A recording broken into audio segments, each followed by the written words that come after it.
When I started to write about China's economy, it was an issue for specialists. Now the whole world discusses it. Every time China makes a major statement, this appears all over the world's press.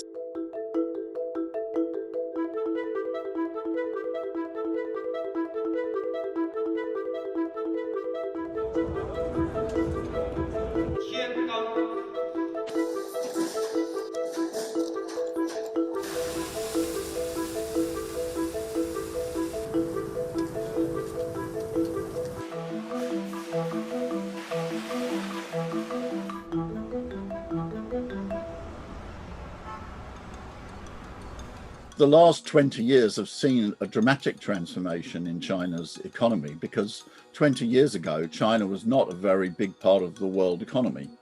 It had just been admitted to the WTO. Now it's the second largest economy in the world if you measure it at current prices, and it's the largest economy in the world if you measure it by purchasing parity powers. And therefore, of course, it has a huge impact on the world economy.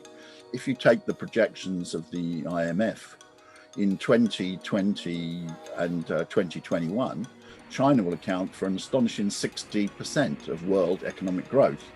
If you take the whole period out to 2025, China will account for slightly over 30% of world economic growth compared to 10% for the United States. The secret of the situation is, well, firstly, actually, it's fundamentally because it's a socialist economy, which means, therefore, it combines not only the private sector, but it also has the state sector of the economy. And this gives it a big advantage over the Western economies, which only really rely upon the private sector. Or as President Xi Jinping puts it, China is prepared to use both the visible hand and the invisible hand. Also, it invests more than 40% of its economy, which is almost twice that of the United States, for example, and therefore these together mean very rapid growth into the economy. Then the immediate advantage is, of course, is the very rapid recovery from the pandemic. If we sit here at the moment, China is really, the virus is not active in China. There's only tiny little outbreaks, whereas in the West, the virus is spreading all the time still, and the situation is very dangerous. Therefore, the economy can't be opened up rapidly. So the things which bring together the significance of this Boao Forum are, one, the long-term growth of China's economy and the new huge role which it plays in the world. And secondly, China's success in 2020 in dealing with the pandemic, which means it's the main vehicle of growth of the world economy at the present time. So obviously the Boao Forum is very, very important in that context. The big challenge is that China's about to become a high-income economy by World Bank standards. China in 2020 got its own domestic goal of moderate prosperity, but for international comparisons, it's more convenient to use the World Bank standard of a high-income economy, which is slightly over $1,000 per capita GDP a month. China will become a high-income economy in either 2022 or 2023 by that criteria. But this is going to transform the world economy because the population of existing high-income economies is 16% of the world's population. But China by itself is 18% of the world's population. So China will therefore more than double the number of people living in high-income economies. This means the big challenge, of course, is that the economy will become much more complicated.